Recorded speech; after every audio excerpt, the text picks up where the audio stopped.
சிவகங்கை வாரச்சந்தையில் புற்றுநோயை ஏற்படுத்தும் ரசாயன சாயம் கலந்த பட்டாணி சந்தையில் விற்பனை. அவற்றை பறிமுதல் செய்த உணவு பாதுகாப்புத்துறை அதிகாரிகள் விற்பனையில் ஈடுபட்டவர்களுக்கு தலா 1000 ரூபாய் அபராதம் விதித்தனர். சிவகங்கையில் இன்று வாரச்சந்தை காய்கறி மார்க்கெட்டில் உடலுக்கு தீங்கு ஏற்படுத்தும் பச்சை சாயம் பூசிய பச்சை பட்டாணி விற்பனை செய்யப்பட்டதை உணவு பாதுகாப்புத்துறை அதிகாரிகள் பறிமுதல் செய்து அபராதம் விதித்தனர். சிவகங்கையில் வாரந்தோறும் புதன்கிழமை வார சந்தை நடைபெறும்.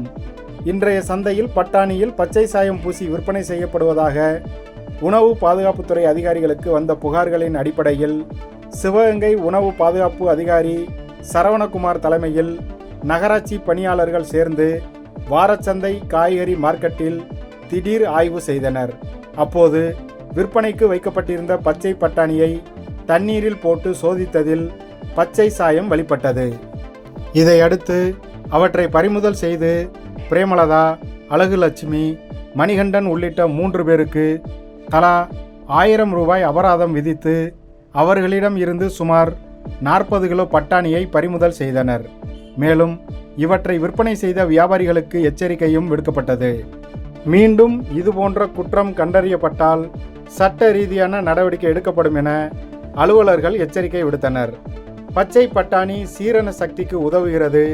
குடலில் நல்ல பாக்டீரியாவை அதிகரித்து குடல் ஆரோக்கியத்திற்கும் உதவுகிறது. ஆனால் வசீகர தன்மைக்காக பச்சை ரசாயனம் பூசப்பட்டு விற்பனை செய்யப்படுவதால் மக்களுக்கு அஜீரண கோளாறு, புற்றுநோய் உள்ளிட்ட நோய்கள் உருவாக வாய்ப்பு உள்ளதாகவும் அதிகாரிகள் எச்சரித்தனர்.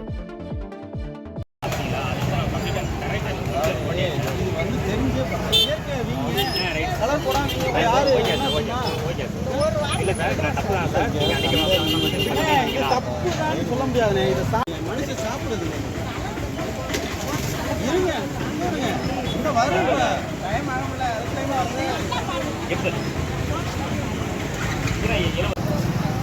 விற்காம எடுத்து மேல வைக்கிறீங்களா? இல்ல நான் கடையை காலி பண்ணுவா. மேல வைங்கம்மா. அம்மா நீங்க மேல வைங்க. நீங்க ஏன் ஒளிச்சு வைக்கிறீங்க? மேல வைங்க. இன்ன வரைக்கும் இருந்துச்சுல, மேல வைங்க. எடுங்க எடுங்க. ஒளிக்கிட்டே இருக்க சொல்றே கேட்க மாட்டீங்க.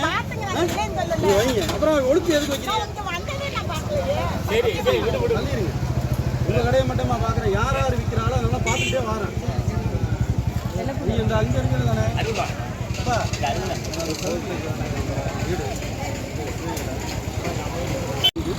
அவங்க முதல் நாள் நைட்டு வந்து கெமிக்கல், அதாவது தடை செய்யப்பட்ட அந்த கலரை வந்து கெமிக்கலை வந்து அந்த கெமிக்கலை ஆட் பண்ணி ஊற வச்சுட்டு காலையில் வாரச்சந்தையில் கொண்டாந்து விற்கிறாங்க. இது வந்து நாங்கள் தொடர்ந்து வந்து எல்லா இடத்துலையும் சொல்லிக்கிட்டு இருக்கோம்.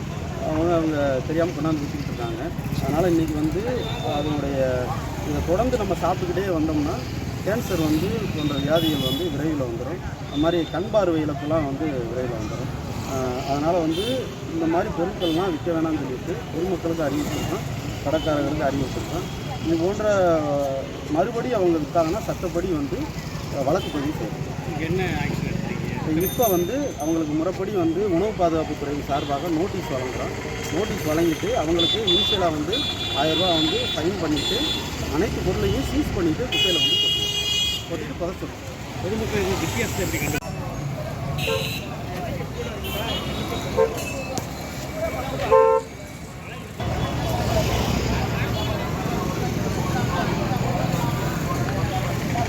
மனுஷன் சாப்பிடுறது தானே.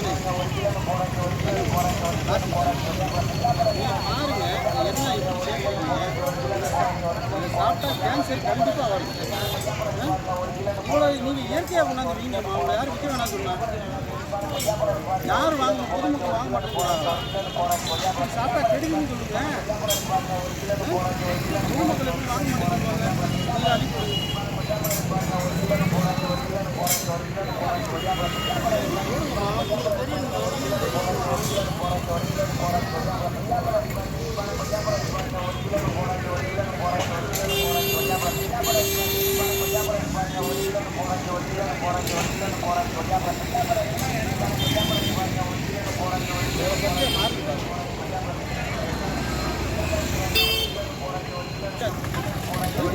எந்த பொதுமக்கள் வாங்க மாட்டேன்னு சொல்கிறாங்க. பொதுமக்கள் மேலாம்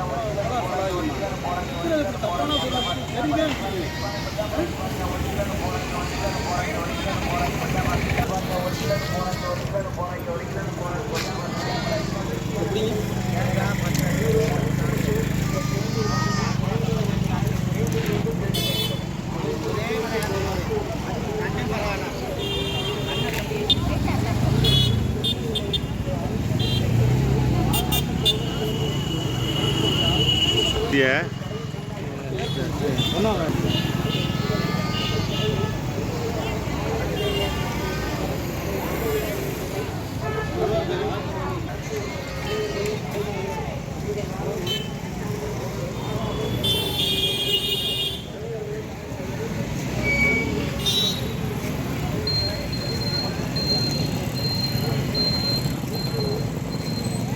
அந்த பட்டாணியை வந்து இவங்க வந்து என்ன செய்கிறாங்க, வாங்குறாங்க. மொத்தத்தில் வாங்கி அவங்க நாள் நைட்டு வந்து கெமிக்கல், அதாவது தடை செய்யப்பட்ட அந்த கலரை வந்து கெமிக்கலை வந்து அந்த கெமிக்கலை ஆட் பண்ணி ஊற வச்சுட்டு காலையில் வாரச்சந்தையில் கொண்டாந்து விற்கிறாங்க. இது வந்து நாங்கள் தொடர்ந்து வந்து எல்லா இடத்துலையும் சொல்லிக்கிட்டு இருக்கோம்.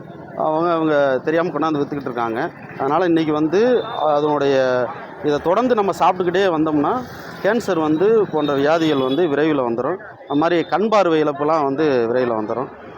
அதனால் வந்து இந்த மாதிரி பொருட்கள்லாம் விற்க வேணாம்னு சொல்லிட்டு பொதுமக்களுக்கு அறிவுறுத்திருக்கோம், கடைக்காரர்களுக்கு அறிவுறுத்திருக்கோம். இது போன்ற மறுபடியும் அவங்க விற்றாங்கன்னா சட்டப்படி வந்து வழக்கு பதிவு செய்யப்படும். இப்போ வந்து அவங்களுக்கு முறைப்படி வந்து உணவு பாதுகாப்புத்துறையின் சார்பாக நோட்டீஸ் வழங்குகிறோம். நோட்டீஸ் வழங்கிட்டு அவங்களுக்கு இனிஷியலாக வந்து 1000 ரூபா வந்து ஃபைன் பண்ணிவிட்டு அனைத்து பொருளையும் சீஸ் பண்ணிவிட்டு குப்பையில் வந்து கொட்டிட்டு புதைச்சிடும். வித்தியாசம் வந்து நம்மளே இப்போ பொதுமக்கள் வந்து தெரியாமல் வீட்டில் வாங்கிட்டு போயிட்டாங்கன்னா ஒரு கண்ணாடி கிளாஸ் எடுத்துக்கிறங்க.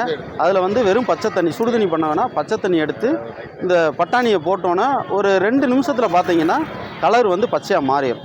ஸோ இது மாதிரி இருந்துச்சுன்னா இந்த பொருளை வாங்காதீங்க. சப்போஸ் அப்படி வாங்கிட்டு போயிட்டீங்கன்னு சொல்லிட்டிங்கன்னா, வேறு வழி இல்லாமல் வாங்கிட்டு போயிட்டீங்கன்னா நல்லா அலசிடுங்க. பச்சை கலர் போகிற வரையும் அலசிடுங்க. முடிஞ்ச அளவு இதை வந்து அவாய்ட் பண்ணணும், இதை வந்து பயன்படுத்தக்கூடாது. கண்டிப்பாக இதனோட எண்டு வந்து கேன்சர் தான் வரும்.